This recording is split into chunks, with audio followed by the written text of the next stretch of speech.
दोस्तों नमस्कार, स्वागत है आप सभी का एक्सलेंस साइंस की दुनिया में। आज के इस सेशन में हम आपको रूबरू कराने वाले हैं नासा की अब तक के सबसे सफल मिशन वॉयेजर 2 के बारे में। वॉयेजर 2 दुनिया की किसी भी स्पेस एजेंसी के द्वारा लॉन्च किया गया अब तक का सबसे बड़ा मिशन रहा है। यह दुनिया का एकमात्र अकेला स्पेसक्राफ्ट है जिसने अकेले जुपिटर, सैटर्न, यूरेनस और यहाँ तक आइसी जाइंट नेपच्यून का फ्लाईबाय रहा है।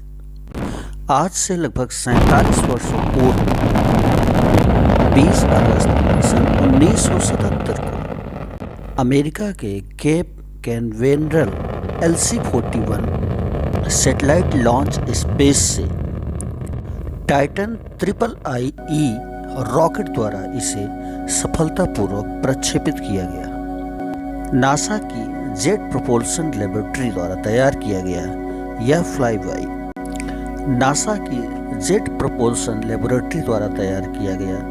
स्पेसक्राफ्ट वजन में लगभग 722 किलोग्राम का था। नासा के वॉयेजर मिशन की शुरुआत लगभग 5 वर्षों के लिए स्पेस को एक्सप्लोर करने के लिए की गई थी, लेकिन अपने मिशन में वॉयेजर 2 उनकी उम्मीदों से कहीं आगे निकला। वॉयेजर 2 ने नासा को स्पेस के उस मुकाम तक पहुंचाया जिसकी नासा ने कल्पना भी नहीं की थी। यह सौरमंडल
सिस्टम में प्रवेश कर चुका था।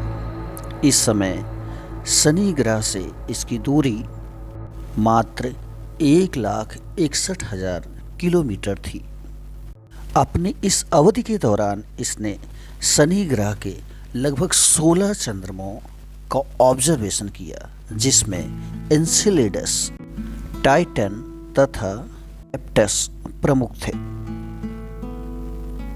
इसके अलावा इसने हेलन, डायोन, कैलिप्सो, मीमास, पेंडोरा आदि अन्य चंद्रमाओं के बारे में महत्वपूर्ण जानकारियां इकट्ठी की।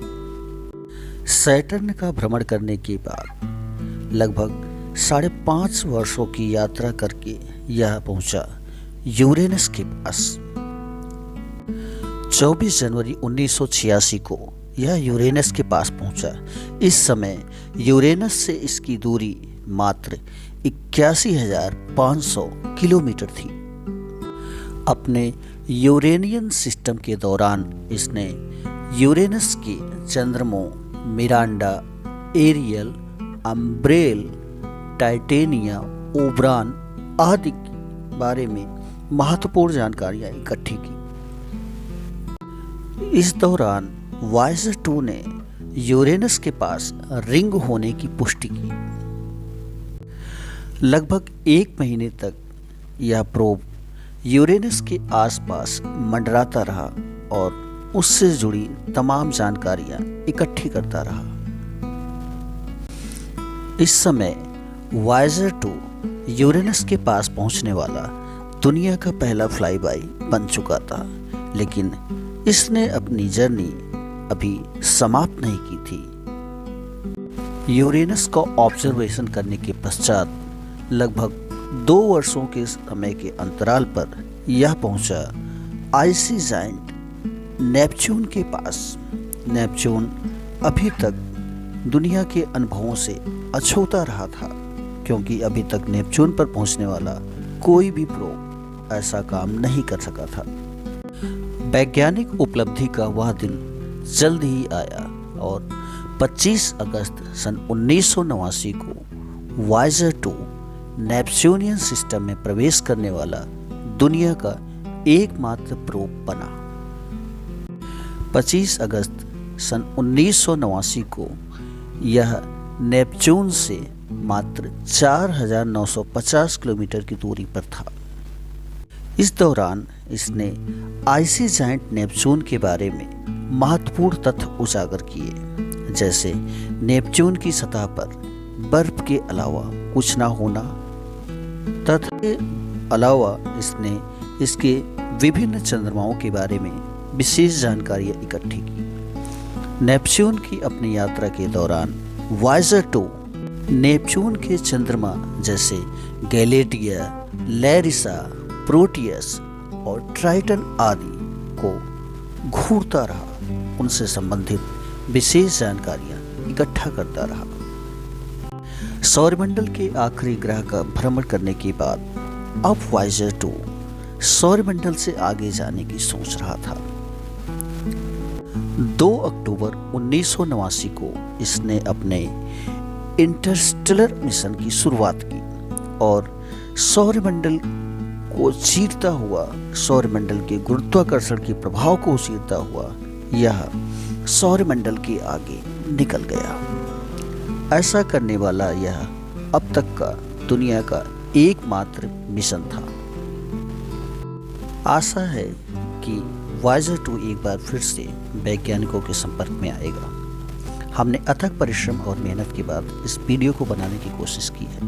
अगर आपको वीडियो पसंद लगे तो चैनल को लाइक, शेयर और सब्सक्राइब ज़रूर करें और हो सके तो अपने मित्रों के साथ शेयर करें, ताकि हम दुनिया में वैज्ञानिक दृष्टिकोण को चालू रख सकें, लोगों के अंदर विज्ञान की जिज्ञासा को सुचारू रूप से चलाते रहें। वीडियो देखने के लिए बहुत बहुत धन्यवाद।